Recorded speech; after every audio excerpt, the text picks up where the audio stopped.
আমি এখন আছি Kolkata new market market street area, যেখানে আগুন লেগেছিল বিল্ডিংটাতে। দেখেন এই বিল্ডিংটাতে আগুন লাগে, এখানে কিছু ভুল বার্তা গিয়েছে। আমি একটা ভিডিও দিয়েছি যে ওখানে শুধু কিভাবে নামাচ্ছে, ফায়ার সার্ভিস কত হেল্প করেছে সেটা দিচ্ছি। এখন এটা অনেকের কাছে ভুল বার্তা যাচ্ছে, যারা ছিল না। আমি তো ছিলাম, আমি যেহেতু ব্লগ মানে সাংবাদিকতা করি বহু বছর, 25 বছর, আমার অনেক কিছু জানা বোঝা কিভাবে কি করতে। আমি সকালবেলা উঠে ডাক্তারের অ্যাপয়েন্টমেন্ট ছিল বিধায় আমি দিনে কোনো আপডেট দিতে পারি নাই। নজরুল্লাহ একটু হেল্প করেছে। এখন এখানে যে ভুল বার্তাটা আসছে, এই রুমে একজন ব্যবসায়ী, ওনার সাথে দীর্ঘ সময় ঘুরলাম। ওই ব্যবসায়ী এখানে এসে উনি ছিল, এখানে এসে উনি অবস্থান করে, মানে ওই হোটেলই ছিল যখন আগুন লাগে। আমি রাত 1:30টার সময় এখানে লাইভ করে উপরে গিয়েছি 1:30টার পরে। উনি যখন এখানে ছিল, ওনার পাশের রুমে আগুন লেগেছে, উনি বুঝে নেয়। প্রথমে 8-10 মিনিট চলে যায় এমনি, আঙুলটা সরান, 8-10 মিনিট চলে যায় এমনি। তারপরে উনি যখন বুঝতে পারে যে সামথিং ইজ রং, উনি দরজা খুলে থেকে সব অন্ধকার। এরপর উনি ওনার মতো করে যেটা করেছে যে ওনার দরজা লাগিয়ে এদিক দিয়ে ওই বিল্ডিং এর দিক দিয়ে জানলা খুলে উনি প্রস্তুতি নিচ্ছে হেল্প পায় কিনা।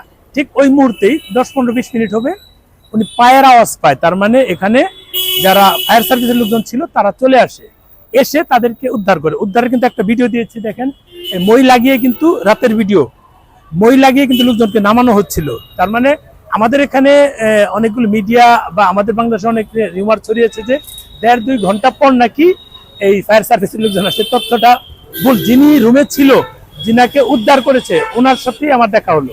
উনি কথা বললো অনেক, ওনার রেকর্ড নিয়েছি, কিন্তু উনি বললো যে ভাই আমার রেকর্ডটা দিয়েন না। যার ফলে দেওয়া হচ্ছে ওনার কথাগুলো জাস্ট আমি আমার মতো, ওনার কথাগুলি আমার মতো করে সাজিয়ে আপনাদেরকে বললাম। যদি কেউ তথ্য দেয় যে এখানে মানে দীর্ঘ সময় পর 1.5-2 ঘন্টা পর আসছে, এটা ভুল তথ্য। 10-15-20 হয়তো বা ম্যাক্সিমাম আধা ঘন্টা হবে, কারণ পাশেই তো, খবর তো পৌঁছতে হবে। খবর যখন পৌঁছেছে তখন তাদেরকে উদ্ধার করেছে। এই লোকগুলা কিন্তু উদ্ধার হয়েছে, উনি এখন আরেক হোটেলে উঠেছে। এই হচ্ছে এখানকার আপডেট। এখন যদি কেউ বলে যে না, এটা মানে বিষয় হচ্ছে ফায়ার সার্ভিস দেরি করে আসছে, গাফিলতি আছে, এটা আসলে কোথাও হয় না। আমি যেটা মনে করি, ওই লোক যেটা বললো যে এখানে দ্রুত ওনাকে উদ্ধার করেছে বিদায় উনি কিন্তু উদ্ধার হয়েছে, তা নাহলে কিন্তু ওনারা উদ্ধার হতে পারতো না। ওনারা উদ্ধার হওয়ার পর কিন্তু তারা সামনে দাঁড়িয়ে ওই ভাই কিন্তু ভিডিও করেছে, আমি যে ভিডিওটা দিলাম, যে ফায়ার সার্ভিসের লোকজন এসে কিন্তু হেল্প করছে কিভাবে ওদেরকে দ্রুত নামানো যায়। এটা মানে সব দেশেই, যে দেশেই হোক, একজন লোক একটা অ্যাক্সিডেন্ট করবে, লোকজন তাকিয়ে থাকবে। আর এটা বাংলাদেশে, যে বাংলাদেশ থেকে ভিসা করে লোকজন এসেছে, একজন লোকের ভিসা দেওয়ার অর্থ হচ্ছে যে দেশে যাবেন ওই দেশের সরকারের দায়িত্ব এবং দায়িত্ব নিয়ে নেই যে আপনার যাবতীয় দায়িত্ব নিয়েই আমি আপনাকে ভিসা দিলাম, এটা কিন্তু একটা শর্ত থাকে, এটা উল্লেখ করতে, এটা শর্ত ইন্টারন্যাশনাল নিয়মে যেটা থাকে।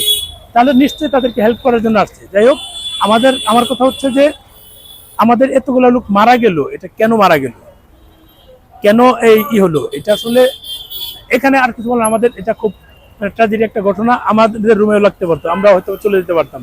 আল্লাহ রহম করছে বেঁচে আছি। এখানে হোটেলগুলো নিয়ে অভিযোগ আছে, মানে এক হচ্ছে আপ ডাউন করে হোটেল। আমি ফেব্রুয়ারিতে 800 টাকার রুম, এখন জিজ্ঞেস করলাম 2200 টাকা বলে। দেখেন বারে, হোটেলের মান বলতে কিচ্ছু নাই। আপনার ওয়াশরুমগুলো খুব বাজে, এত বাজে ওয়াশরুম, আপনি ঢুকতে পারবেন, আপনার বমি আসবে। তারপর বাধ্য হয়ে আমরা এরিয়াতে থাকি। আমি কিন্তু গত 3 দিন যাবত সবাইকে বলছি আপনারা এই এরিয়া ত্যাগ করেন, এই এরিয়া ত্যাগ করে অন্য এরিয়াতে যান, যেটা আপনাদের জন্য ভালো হবে। কিরকম ভালো হবে? এখানে যত বেশি লোক আসে তারা মানে চাহিদা বেড়ে যায়, তাদের ভাড়ার ডিমান্ডটা বেড়ে যায়। আমরা বেশি যাত্রী আসি বা পর্যটক আসি, তাদের ডিমান্ডটা বেড়ে যায় তখন কিন্তু তারা ভাড়া বাড়িয়ে দেয়। এটা কিন্তু একটা মানে খুব খারাপ লক্ষণ। যখন আপনারা এখানে আসা কমিয়ে দিবেন, এই এরিয়াতে আসা কমিয়ে দিবেন, তখন কিন্তু আপনাদের এখানে যে তাদের যে অ্যাগ্রেসিভ মনোভাব, যে আমি পর্যটক বেশি আসলে ভাড়া বাড়িয়ে দিব, বাড়তেই থাকবো, 600 টাকার দাম 2400 টাকা নেবে, 4 গুণ বাড়িয়ে দিব, যেটা আগে থেকে হয়ে আসছে। এখন টুরিস্ট ভিসা, দুই দেশের সরকার টুরিস্ট ভিসা নিয়ে আলোচনা করে এটা চালু করেছে, এটা আমাদের জন্য খুব ভালো একটা দিক। এখন আমরা পর্যটকরা আসছি আর এখানে ভাড়া বাড়ছে। এই বাড়তি ভাড়ার কারণে আমি বলেছি, গত 3 দিন যাবত বলছি যে আপনারা এই এরিয়াতে যত সম্ভব কম থাকবেন। কম কেন থাকবেন? এখানে চাপ কমাবেন, দেখবেন যে ভাড়া নর্মালি কম থাকবে। অন্য এরিয়াতে অনেক ভালো হোটেল আছে, এখানে থাকার মতো অবস্থা না। আবারও বলছি যে আমি অনেক দেশে গিয়েছি, সেখানে যদি মানে কোনো স্টার ক্যাটাগরি হোটেল না, যে পরে চকচকা এবং ভালো মানের, এখানে 3 স্টারও ওই মানের হয় না কলকাতায়, অন্য জায়গায় ঠিক আছে। মানে এই ধরনের হোটেলগুলো ভাড়া নিচ্ছে 3 গুণ 4 গুণ, কিন্তু মানসম্মত হচ্ছে না, অগ্নি নির্বাপকের ব্যবস্থা প্রয়োজন নাই।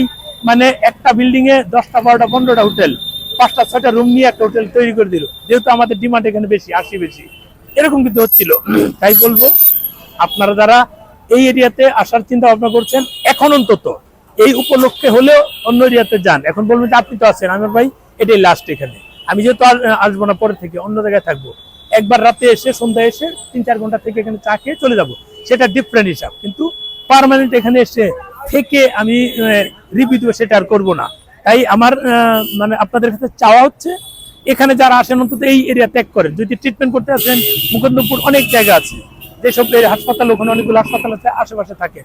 যদি অন্য জায়গায় যান, প্রয়োজনে আপনারা ডাইরেক্ট চলে যান, বা শিয়ালদা থাকেন, শিয়ালদাতে অনেক জায়গা আছে, নিউটাউনে থাকেন, সেখানে কিন্তু অনেক ভালো ভালো হোটেল আছে।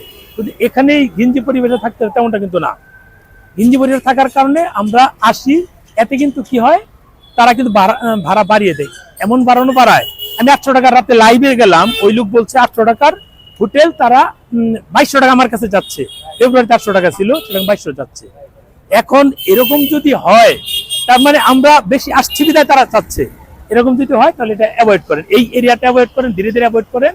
তখন দেখবেন যে সব অ্যাজ ইউজুয়াল হচ্ছে, এবং হোটেলের মানও পরিবর্তন করছে। আমি বললাম যে আমি রুমে ঢুকলাম, আমার মানে ওয়াশরুমে ঢোকার মতো অবস্থা না, বাধ্য আমি নিজে পরিষ্কার করে তারপর ওয়াশরুমে যাচ্ছি, এটা বাধ্য, কারণ এখানে আর সুযোগ নাই।